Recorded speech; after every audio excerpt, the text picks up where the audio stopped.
Olá, pessoal! Hoje vamos fazer um resumo do sermão de Brett Midor sobre 2 Coríntios capítulo 2. Neste estudo, versículo por versículo, Brett mostra como o apóstolo Paulo, mesmo sendo duramente criticado e rejeitado pela igreja problemática de Corinto, escolheu ficar firme com determinação resoluta e amor. Vamos ver o contexto histórico, a história completa de Davi em 1 Samuel 30, as 3 características marcantes do ministério de Paulo: consciência limpa, coração compassivo e fé conquistadora, e explicaremos todos os termos gregos importantes. Prepare o coração, porque este resumo vai te inspirar a viver com a mesma determinação de Paulo e Davi. Vamos começar! Paulo está respondendo a acusações sérias. A igreja de Corinto o chamava de mentiroso, porque ele não visitou a igreja como havia prometido. Eles estavam muito bravos.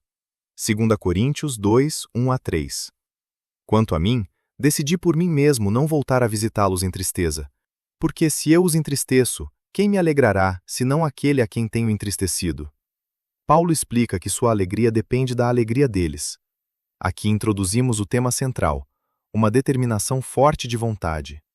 Paulo decide, em seu próprio coração, não abandonar aquela igreja difícil. E para ilustrar essa determinação, Brett nos leva para um dos momentos mais dramáticos da vida de Davi. Vamos ver agora como Davi se reanimou no Senhor, mesmo quando tudo parecia perdido.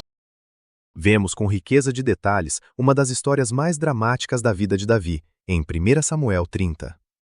Enquanto Davi e seus soldados estavam fora lutando, os amalequitas atacaram a cidade de Ziclag, queimaram tudo e levaram como prisioneiras todas as mulheres e crianças, inclusive as 2 esposas de Davi, Ainoã e Abigail. Quando Davi e seus 600 homens voltam, encontram a cidade destruída e começam a chorar até não terem mais lágrimas. O desespero é tão grande que os homens, revoltados, decidem apedrejar Davi até a morte. É nesse momento de crise total que o texto diz em 1 Samuel 36, Davi ficou muito angustiado, pois o povo falava de apedrejá-lo. Mas Davi se reanimou no Senhor, seu Deus. Brett explica que se reanimou significa que Davi praticou autoexortação. Ele falava com a própria alma. Como vemos nos Salmos 42:5, 11 e 43:5. Por que estás abatida, ó minha alma? Por que te perturbas dentro de mim? Espera em Deus. E também no Salmo 56. Quando eu temer, confiarei em ti. Não temerei o que a carne me pode fazer. Depois de se fortalecer no Senhor, Davi busca direção através do Urim e Tumim, parte para a batalha, recupera tudo o que havia perdido e ainda traz grande despojo. Davi então estabelece uma lei em Israel. Todos recebem parte igual do despojo, inclusive os 200 homens que ficaram para trás. Uma aplicação. Na Igreja de Jesus, quem está forte deve compartilhar a bênção com quem está fraco. É exatamente essa mesma determinação forte que vemos no apóstolo Paulo com a Igreja de Corinto. Agora apresentamos as 3 características do ministério de Paulo. A primeira é, com uma consciência limpa. Em 2 Coríntios capítulo 1, versículo 12, Paulo diz, a nossa glória é esta, o testemunho da nossa consciência, de que com simplicidade e sinceridade de Deus, temos vivido. Brett explica os termos gregos, simplicidade, aplotes, igual a pureza, transparência, e sinceridade, eilicrineia, igual a pureza testada pelo sol. Mesmo sendo odiado, Paulo tinha consciência limpa diante de Deus. Aplicação prática. Pais e líderes devem falar a verdade mesmo que doa. Provérbios capítulo 7, versículo 6. Fiéis são as feridas daquele que ama, mas os beijos daquele que odeia são enganosos. Não busque agradar pessoas, mas ter consciência limpa perante Deus. Essa é a base do ministério de Paulo. A segunda característica é um coração compassivo. Em 2 Coríntios 2:4, Paulo escreve, com muita tribulação e angústia de coração eu lhes escrevi, com muitas lágrimas, não para que vocês ficassem tristes, mas para que conhecessem o amor que tenho por vocês em grande medida. Brett lembra que a carta de 1 Coríntios foi dolorosa, mas escrita com lágrimas de amor. Ele conta a história do filho Joey que precisou de 2 cirurgias graves ainda criança. Brett teve que segurar o filho enquanto os médicos colocavam tubos, e isso doía mais nele do que no filho. Assim é o amor de Paulo, e o amor de pais que corrigem. Hebreus 12, 5-8. O Senhor corrige a quem ama. Correção dói em quem corrige, mas é prova de amor verdadeiro. E é exatamente isso que vemos na história do homem que vivia em incesto. Em 1 Coríntios capítulo 5, um homem vivia em incesto com a mulher do pai, e a igreja se orgulhava de ser tolerante. Paulo ordenou disciplina. Entregai esse tal a Satanás para a destruição da carne, para que o espírito seja salvo. Em 2 de Coríntios capítulo 2, o homem se arrependeu. A igreja o disciplinou, mas agora alguns não queriam perdoá-lo. Paulo diz em 2 de Coríntios capítulo 2, versos 7 a 8. Pelo contrário, vocês devem perdoar e consolar esse homem. E no versículo 11. Para que Satanás não alcance vantagem sobre nós, pois não ignoramos as suas maquinações.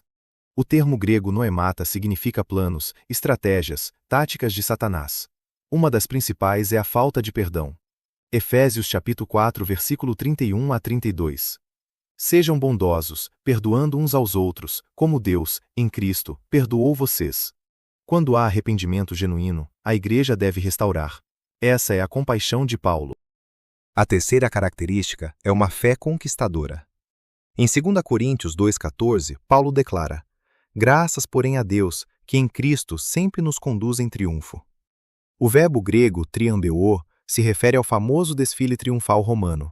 O general vitorioso na frente, sacrifícios com incenso perfumado, aroma de vitória, e no final os prisioneiros acorrentados, nus, sendo cuspidos, aroma de morte e escravidão. No mesmo desfile havia dois cheiros, vida para os vitoriosos e morte para os derrotados. Paulo diz: nós somos para Deus o aroma de Cristo, tanto entre os que são salvos como entre os que se perdem. Para estes, aroma de morte para a morte, para aqueles, aroma de vida para a vida. Brett pergunta: você está do lado da vitória com Cristo ou do lado da morte? Paulo estava seguindo o general Jesus, o vencedor. Paulo finaliza em 2 Coríntios 2,17. Porque nós não somos, como tantos outros, mercadores da palavra de Deus. Pelo contrário, falamos em Cristo com sinceridade, como enviados de Deus. O termo grego kapeleo significa adulterar, diluir, como vendedores de vinho que misturavam água para lucrar mais. Brett alerta: hoje muitos pregadores torcem as escrituras por likes, dinheiro ou popularidade. São mercadores da palavra. Paulo, ao contrário, fala com sinceridade e comissionado por Deus. Como diz Provérbios, fiel é a ferida do amigo, e ele ama a igreja de Corinto o suficiente para falar a verdade que machuca. Brett termina com um chamado claro: você está no desfile da vitória com o Rei Jesus, aroma de vida, ou do lado da morte? Você perdoou? Você aceitou Cristo? O evangelho é simples. Confesse com a boca e creia no coração que Jesus morreu pelos seus pecados e ressuscitou. Salvação pela graça, mediante a fé, não por obras. Oração. Que tenhamos o mesmo coração de Paulo, que falamos a verdade com consciência limpa, com compaixão e com fé conquistadora. Este sermão nos desafia a ter determinação como Davi e Paulo, a perdoar como Cristo perdoou e a viver como aroma de vida neste mundo. Se este resumo tocou seu coração, deixe seu like, comente amém e compartilhe. Nos vemos no próximo. Que Deus te abençoe.